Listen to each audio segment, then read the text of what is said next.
कल्पभेदात् गणेशस्य जनिम प्रोक्ता विधेय परात् शनिदृष्टम शिरश्चिन्नम संजितम गजमासनम। अब हमने कुमार की कथा तो सुने, अब हम सुनते हैं कथा किसकी? भगवान शंकर की दूसरे पुत्र। क्या नाम है? क्या नाम है? जोर से बोलो। गणेश। बोलिए गणपति भगवान की जय।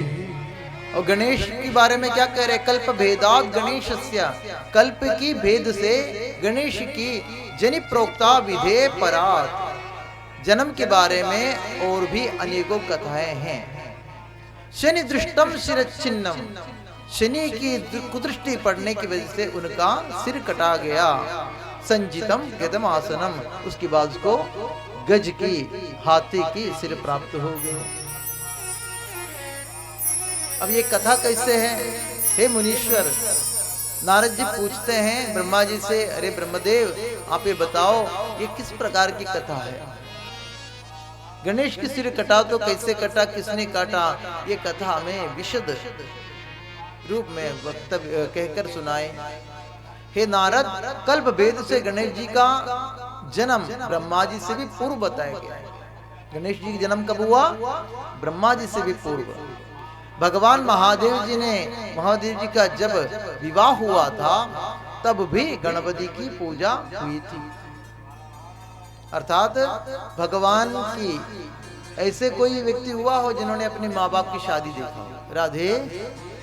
हाँ, ऐसे व्यक्ति हुआ है, उनका नाम है गणेश जी महाराज। बोलिए गणेश जी महाराज की जय। तब भी गणेश की पहली पूजा हुई थी। माता पिता की बहन विवाह में बेटे की पूजा कैसे हो सकते हैं? वहां गणपति की पूजा अनादि देव के रूप में की जाती है।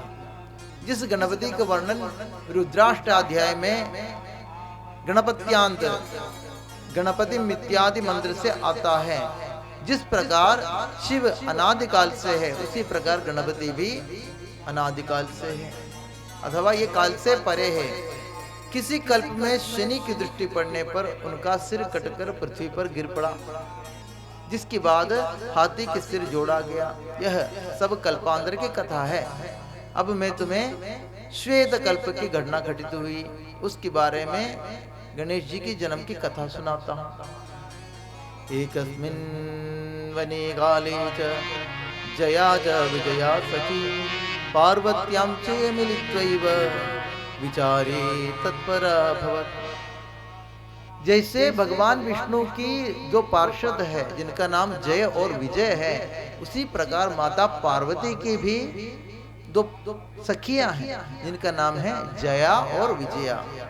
एकस्मिन काले चा जया च विजया सखी, जया और विजया नाम की जो सखियां हैं, पार्वत्या चा मिलित्वैव, पार्वती से मिलकर कहने लगे विचारे तत्परा भवत्।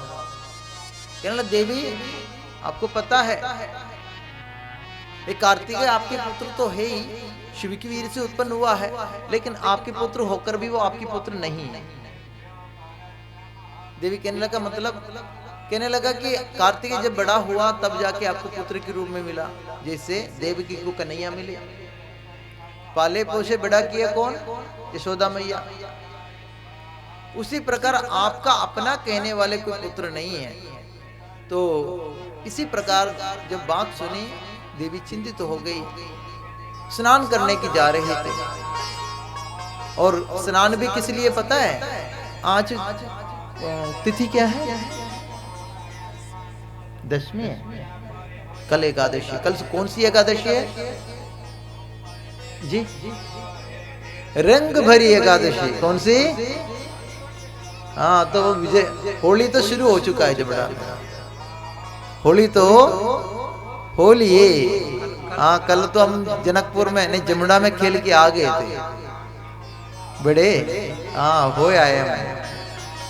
तो कल कौन सी एकादशी है? रंग भरी एकादशी। अर्थात रंग भरी एकादशी से होली शुरू हो जाती है। तो हमने तो रंग भरी एकादशी के इंतजार भी नहीं किए, हमने तो पहले ही शुरू कर दिया। तो रंग भरी एकादशी से होली का उत्सव शुरू हो जाते हैं। होली कितनी क्यों है? होली कब है? 4 को है। 4 मार्च। तो होलिका कब जली बताओ? 4 को ही, 2 को, तो 3 को क्या करेंगे? ग्रहण लगे। हाँ,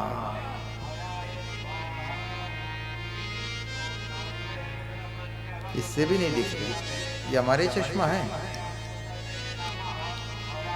हमें दिख नहीं रहे थे इसलिए। तो क्या कह रहे थे हम? रंग भरी एकादशी, रंग भरी एकादशी है कल, और रंग भरी एकादशी से होली शुरू हो जाते हैं।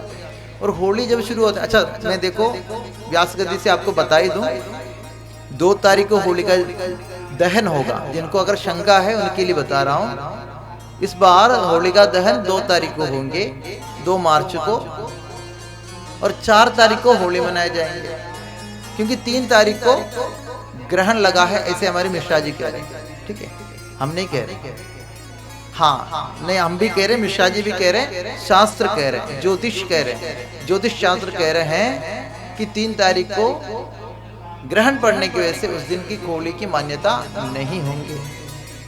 अच्छा, देहात में हमने देखा है मिश्रा जी कि होली से जब होलिका जलन के लिए होलिका इकट्ठा करते हैं, उसके बाद लोग शरीर में क्या लगाते हैं? उपटन लगाते हैं, है ना, और उसको चुड़ाकर क्या करते हैं? अग्नि में डाल देते और जला देते। तो इसी प्रकार रंग भरी एकादशी की बाद होली के दिन पहले गणेश जी की जन्म की कथा सुना रहे। माता पार्वती ने अपने शरीर में उबटन लगाए हुए, और उबटन को उतारते उतारते माता जी को ध्यान आ गया कि मेरा कोई पुत्र नहीं है, मेरा अपना कहलाने वाला कोई पुत्र नहीं है। तो माता ने उस उबटन को उतार उतार कर एकत्रित करते चले गए, और उससे एक सुंदर सा स्वरूप बनाया। और जैसे उस छोटा सा स्वरूप को देखा तो माता ने, वो तो शक्ति है, स्वयं शक्ति है, उसमें जान फूंक दी। एक सुंदर सा बालक उठकर खड़े हो गए, जो शक्ति के पुत्र कहलाए, और वो इतनी साहसी था, इतनी शक्तिशाली था। माता कहने लगी, हे पुत्र, मैं स्नान करने के लिए जा रही हूँ, और इसलिए तो मेरे स्नान कर की सुरक्षा में खड़े हो जाओ। अगर कोई भी पुरुष आए या कोई भी व्यक्ति आए, जब तक मेरी अनुमति न हो तब तक स्नान कक्ष में प्रवेश नहीं होने देना है।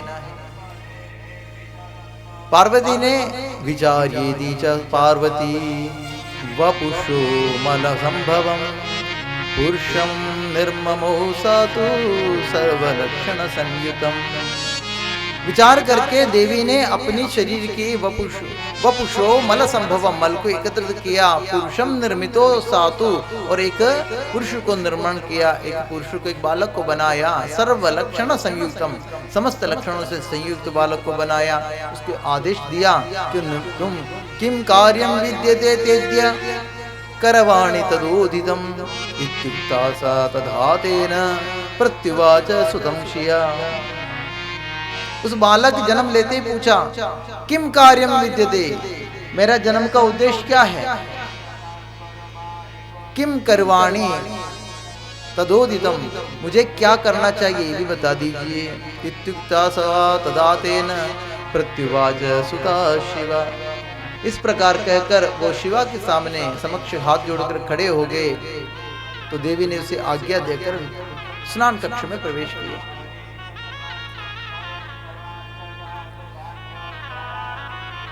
उसी समय भगवान शंकर माता पार्वती से मिलने के लिए चले आए।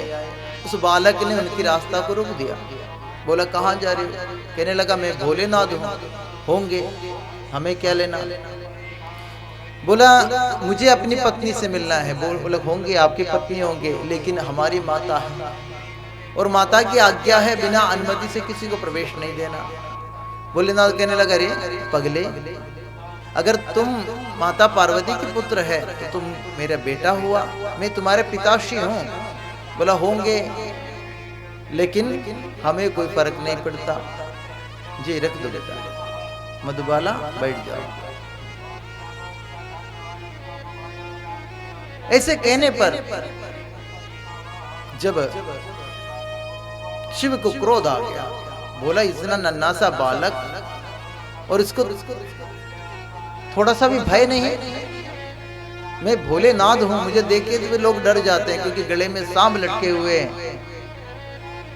कानों में बिच्छू के कुंडल पहने हुए हैं। भगवान भोलेनाथ कहने लगा नहीं नहीं मुझे अंदर जाना ही होगा। रे रे तुम शृणुम वही बालक बालिकतम परिभाषसे, अरे दुष्ट बालक तुम अपने बल का अभिमान क्या करते हो, तुम अपने जीवन जीना चाहते हो कि नहीं, हमारे सामने से दूर हट जाओ। इसी प्रकार भगवान शिव ने जब डांट लगाया वो बालक शिव से युद्ध करने के लिए उद्युक्त हो गए और इसी प्रकार जब युद्ध होने लगा उस भयंकर युद्ध में भगवान शंकर भी परास्त होने लगा। आज उस बालक का, शक्ति पुत्र का और भगवान शंकर के बड़े भयंकर युद्ध चले। जब युद्ध में भगवान को पराजित होते हुए देखकर देवगण भी उनके साथ युद्ध करने चले आए। एक तरफ अकेले एक बालक जो शक्ति पुत्र है और दूसरी ओर समस्त देवगण। भगवान शिव की सहायता करने के लिए साक्षात श्री हरि नारायण भी आ गए और वह भी उस बालक को परास्त नहीं कर सका। उसकी अमित तेज की वजह से सामने वो सब हतप्रभ दिखाई दे रहे थे। इतने में विष्णु भगवान ने, क्योंकि वो तो छलिया है, एक छल किया, भगवान से कहने लगा, नारायण कहने लगा कि शिव भोलेनाथ आप ऐसे करो, हम जब दोनों आपस में युद्ध लड़ लेंगे तो पीछे से वार कर लेना और उसकी सिर को मस्तक से, धड़ से अलग कर लेना। और भोले बाबा ने अपने उस दिव्य त्रिशूल से उस बालक के सिर को धड़ से अलग कर दिया। और जैसे ही उस बालक के मृत्यु हुआ चारों तरफ कोलाहल मच गए। एतस्मिन् समये चैव सरमेशमुरसुसर प्रेता नारदेन देव सर्वे समागम। उसी समय संत नारद ब्रह्मा विष्णु इंद्र आदि देवताओं को सूचित किए कि भाई एक नन्हा सा बालक महान शूरवीर है और वह कैलाश पर्वत पर शिव से युद्ध कर रहा है। जैसे ही बालक का सिर कटकर धरती पर गिर गया, माता पार्वती बाहर आ गई कोलाहल सुनकर और अपनी कटे हुए सिर वाले बालक को देखा। मां बड़ी दुखी हो गई, सोचने लगे बड़ी मुश्किल से मेरे जीवन में एक बालक उत्पन्न हुआ है और इस बालक को बिना सोचे बिना समझे एक नन्हा सा बालक को युद्ध कर कर उसको मार दिया। क्या कोई मां इस दुख को बर्दाश्त कर पाएंगे? भले उसकी पुत्र कितने भी खराब क्यों ना हो, कितने भी दुराचारी क्यों ना हो, दुष्पद में जलने वाले हो, दुत्कार करने वाले, भाषा के प्रयोग करने वाले हो, लेकिन कोई मां अपने पुत्र को कष्ट में नहीं देख सकती है। बेटे इसको नीचे रखो, आप नीचे खड़े व्यास गद्दी की सामने।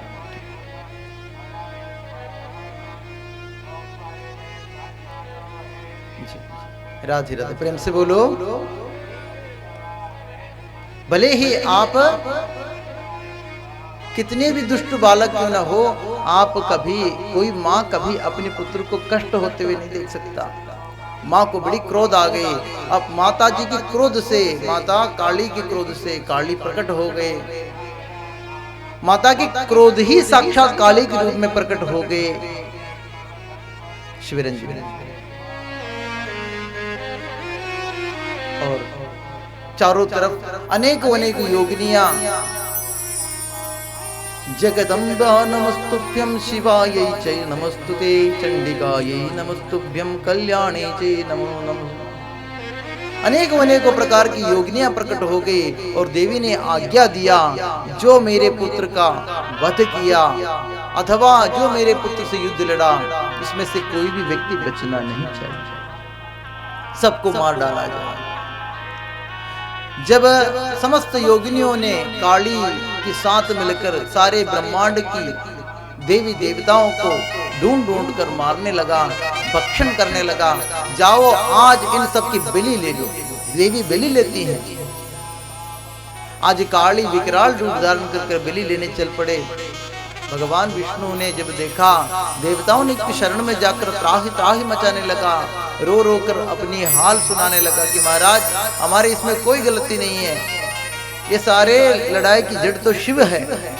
अगर ये अपनी पुत्र से लड़ाई नहीं करते तो आज हमें ये दुर्गति नहीं होता।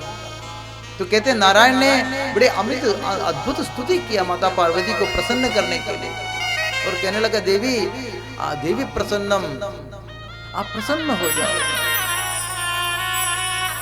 माता कहने लगा इससे कैसे प्रसन्न हो? बोला आपकी पुत्र मर गया ना, हम इससे पुनर्जीवित कर देते हैं।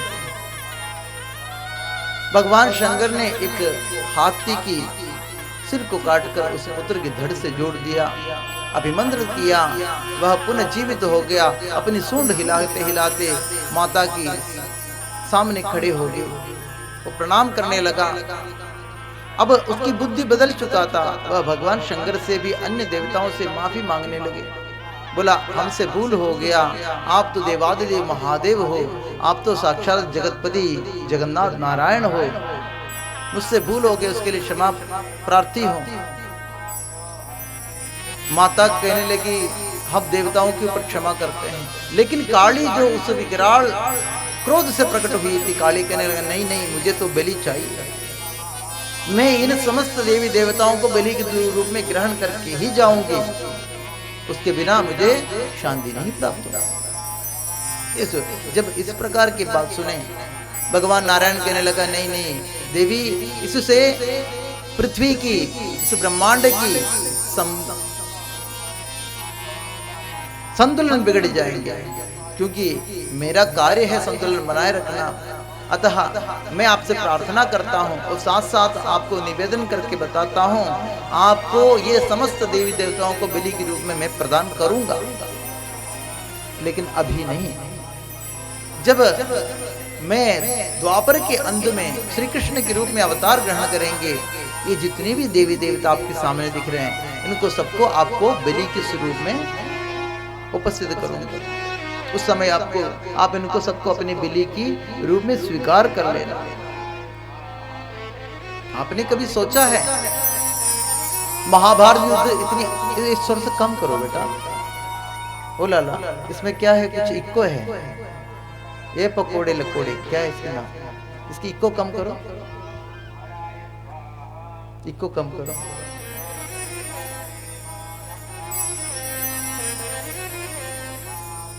राधे राधे, प्रेम से बोलो। इसको आवाज बढ़ाने के लिए कहते तो ये इक्को बढ़ा दे। हाँ आवाज बढ़ाओ बस, इक्को नहीं।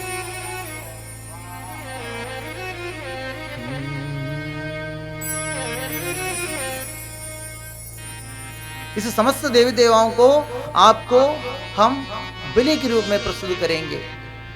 आपने कभी सोचा है इस महाभारत युद्ध इतनी अवश्य संभवी क्यों था? भगवान श्री कृष्ण ने इस महाभारत युद्ध को करने के लिए इतना उद्युक्त क्यों हुआ? क्योंकि उन्होंने माता काली को पहले ही वचन दे दिया था कि इन सबको मैं आपको बलि के रूप में प्रस्तुत करूंगा। वह अवश्य संभव देव बलि नर बलि के रूप में भगवान ने वहां प्रस्तुत किया है।